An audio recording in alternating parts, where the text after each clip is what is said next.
They are martyrs, political martyrs. I don't know if these people really have died, not mentioning any names. Um, but what certain parts of the government, different people that want to push a different agenda, what they'll do is they'll come to people, families, someone who's struggling, not in the best financial situation.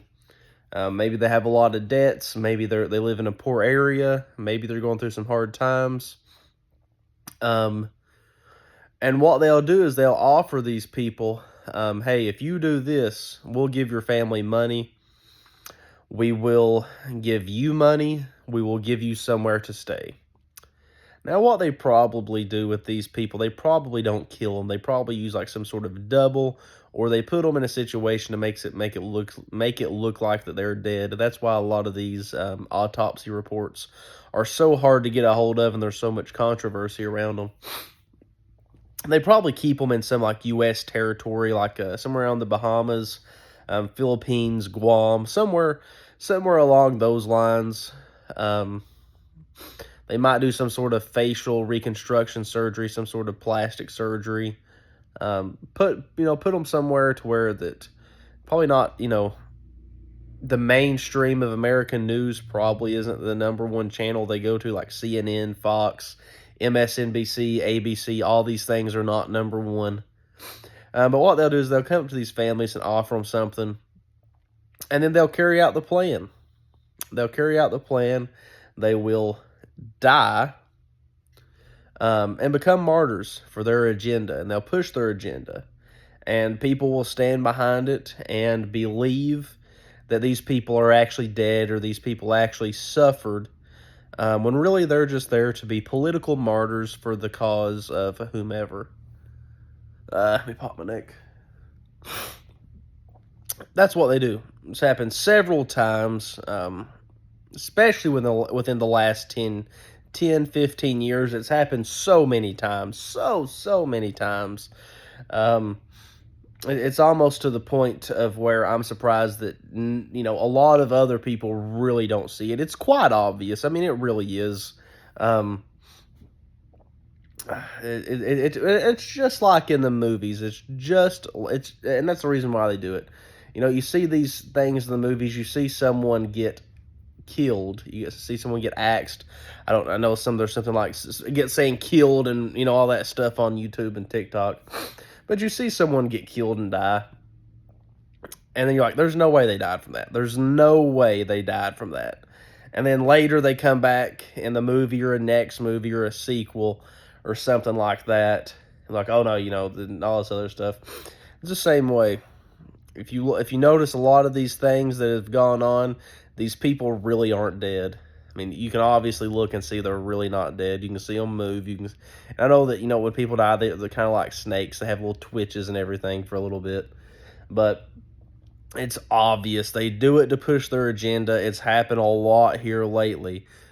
Someone who is poor, someone who is, you know, not in the best financial situation, someone who statistically is living at or below the poverty level. They're already usually on government assistance, all this other stuff. They'll come to these areas. They will approach certain people. The same way with a lot of, they'll come to people whom, they will come to a lot of the poorer people, and I'm not saying poor people,